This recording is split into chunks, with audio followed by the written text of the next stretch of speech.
नमस्कार। आकाशवाणी जयपुर अजमेर से प्रस्तुत हैं प्रादेशिक समाचार।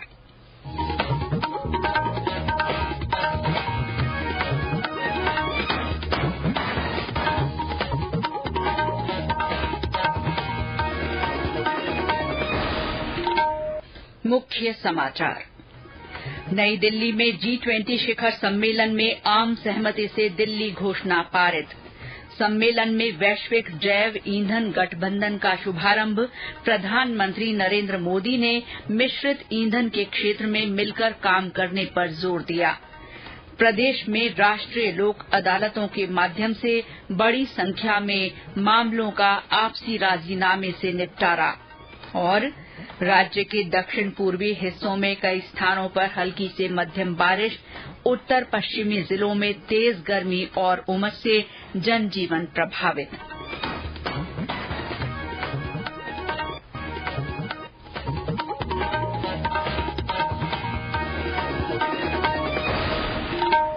समाचारों के साथ मैं शीला चावला। और अब समाचार विस्तार से। नई दिल्ली में आज से शुरू हुए G20 शिखर सम्मेलन में आम सहमति से दिल्ली घोषणा को पारित किया गया। प्रधानमंत्री नरेंद्र मोदी ने सम्मेलन के दूसरे सत्र में ये जानकारी दी। प्रधानमंत्री ने घोषणा को अंतिम रूप देने में शामिल मंत्रियों, शेरपाओं और अधिकारियों को बधाई दी।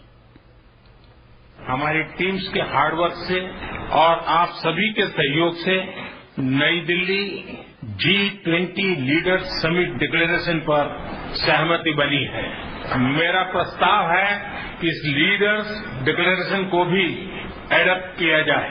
मैं इस डिक्लेरेशन को एडॉप्ट करने की घोषणा करता हूं। इससे पहले आज सुबह सम्मेलन में अफ्रीकी संघ को समूह का स्थायी सदस्य बनाया गया।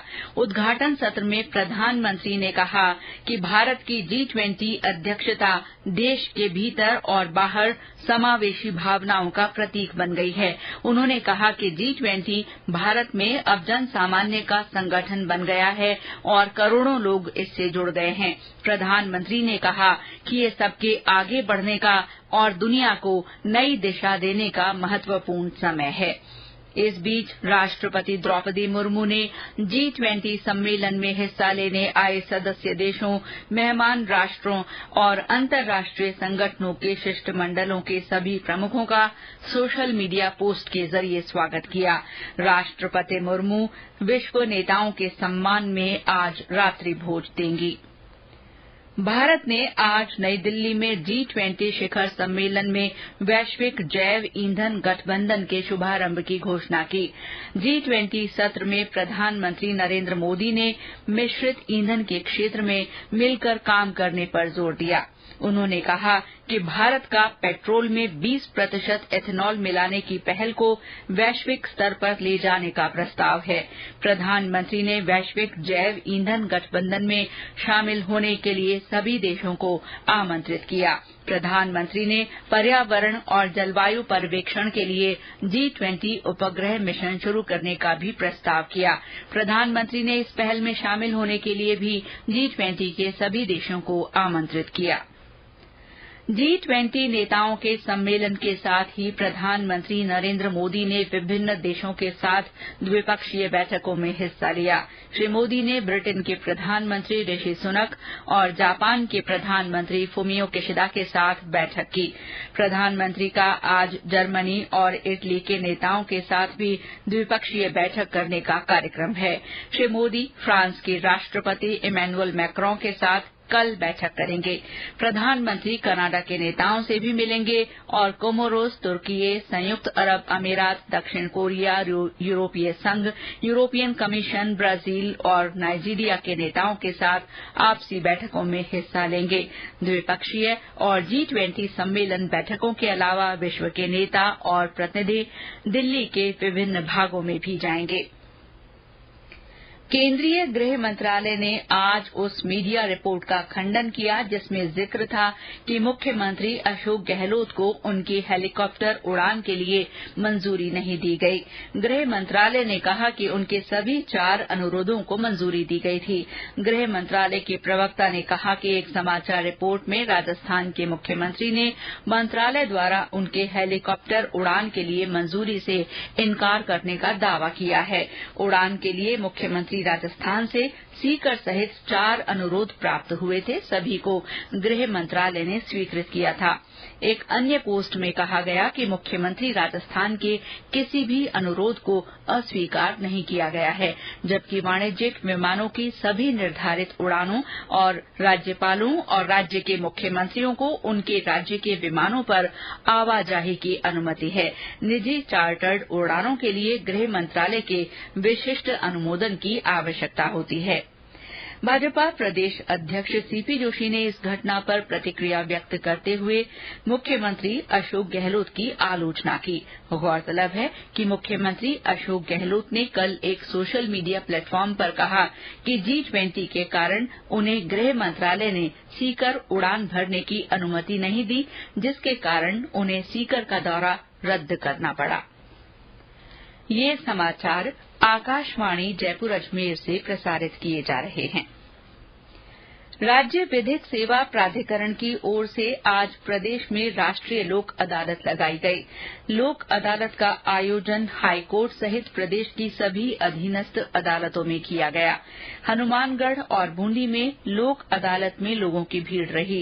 बीकानेर में राष्ट्रीय लोक अदालत में विभिन्न न्यायालयों में लंबित राजीनामे योग्य 17,000 से अधिक प्रकरणों को निस्तारण के लिए रखा गया। भीलवाड़ा जिले में 20 बेंच बनाई गई, जिनमें कई मामलों का निस्तारण हुआ। श्रीगंगानगर में 13 बेंच का गठन किया गया, जिनमें 19,000 से ज्यादा प्रकरण रखे गए। उदयपुर वाटी सीट से विधायक और पूर्व मंत्री राजेंद्र गुढ़ा आज शिवसेना में शामिल हो गए। उन्होंने महाराष्ट्र के मुख्यमंत्री एकनाथ शिंदे की उपस्थिति में अपने पैतृक गांव गुढ़ा में पार्टी ज्वाइन की। उन्हें समन्वयक की जिम्मेदारी दी गई है।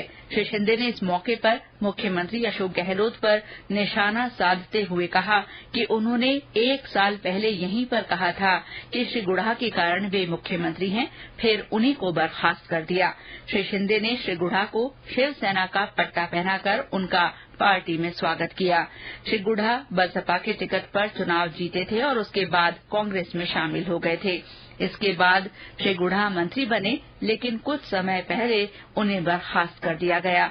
बर्खास्तगी के बाद लाल डायरी को लेकर वे चर्चा में बने हुए हैं। भारतीय जनता पार्टी के प्रदेश प्रभारी अरुण सिंह ने कहा है कि परिवर्तन संकल्प यात्राओं को हर जगह भारी समर्थन मिल रहा है, जो ये प्रदर्शित कर रहा है कि राज्य सरकार के खिलाफ जनता में असंतोष है। आज पार्टी के प्रदेश कार्यालय में संवाददाता सम्मेलन को संबोधित करते हुए श्री सिंह ने कहा कि चारों परिवर्तन यात्राएं अब तक 3,000 किलोमीटर से ज्यादा की यात्रा कर चुकी हैं और जगह जगह यात्राओं का स्वागत हो रहा है। इन यात्राओं में अब तक 9 केंद्रीय मंत्री और पार्टी की कोर कमेटी के सदस्य शामिल हो चुके हैं। उन्होंने कहा कि इन यात्राओं के स्वागत के लिए आयोजित छोटी छोटी सभाओं में बड़ी संख्या में लोग शामिल हो रहे हैं। जनता बढ़ चढ़ करके भाग ले रही है। जो लोग आ रहे हैं वो एक ही बात कर रहे हैं कि कितने जल्दी कांग्रेस की गलत सरकार से छुटकारा मिलना चाहिए। अपनी समस्याओं को भी लेकर के आ रहे हैं। बड़ी संख्या में पीड़ित लोग आ रहे हैं। कई किसान आ रहे हैं जिनकी जमीनें नीलाम हो गई। कई ऐसे स्थानों पर जहां पर कई दिनों से बिजली नहीं आ रही है, वो भी समस्या लेकर के आ रहे हैं। और कई लोग ऐसे हैं जिनकी हत्या कर दी गई और अपराधी आज तक नहीं पकड़े गए। बाड़मेर जिले के गडरा रोड में शहीद स्मारक पर आज रेलवे शहीद मेला भरा। इस दौरान शहीदों के परिवारों को सम्मानित भी किया गया। और ब्यौरा हमारे संवाददाता से। जिले की पाकिस्तान से लगती अंतर्राष्ट्रीय सरहद के पास स्थित गडरा रोड में आयोजित शहीद मेले में जोधपुर मंडल रेल प्रबंधक पंकज कुमार सिंह समेत रेलवे के कई अधिकारियों ने शहीद स्मारक पर शहीदों को पुष्पांजलि अर्पित करते हुए उनके बलिदान को याद किया। इस दौरान शहीदों के परिवारों को सम्मानित भी किया गया। गौरतलब है कि सन 1965 के भारत पाकिस्तान युद्ध के दौरान शहीद हुए रेलवे के 17 कर्मचारियों की याद में हर साल 9 सितंबर को शहीद मेला भरता है। जसवंत सिंह रूडी, आकाशवाणी समाचार, बाड़मेर। और अब मौसम। प्रदेश के दक्षिण पूर्वी हिस्सों में कई स्थानों पर हल्की से मध्यम बारिश हुई है। दौसा जिले के सिकराय में सबसे ज्यादा 5 सेंटीमीटर बरसात रिकॉर्ड की गई। जयपुर में आज दोपहर में कहीं कहीं बौछारें पड़ी। भरतपुर में सुबह करीब 1 घंटे बारिश हुई। अलवर में भी गर्मी और उमस के बाद बारिश होने से लोगों को राहत मिली। उधर प्रदेश के उत्तर पश्चिमी जिलों में तेज गर्मी और उमस से जनजीवन प्रभावित है। पिछले 24 घंटों में सबसे ज्यादा 43.2 डिग्री सेल्सियस तापमान फलौदी में रिकॉर्ड किया गया। इसके अलावा जालौर, बीकानेर, जैसलमेर और बाड़मेर में पारा 40 डिग्री से ऊपर दर्ज हुआ। मौसम विभाग ने आज भरतपुर, अजमेर, कोटा, उदयपुर और जयपुर संभागों में अनेक स्थानों पर हल्की से मध्यम बारिश की संभावना जताई है। वहीं बीकानेर और जोधपुर संभागों में कहीं कहीं पर हल्की बारिश की संभावना है। मौसम विभाग के अनुसार दक्षिण पूर्वी हिस्सों में 15 सितंबर तक कहीं कहीं बारिश जारी रहने के आसार हैं।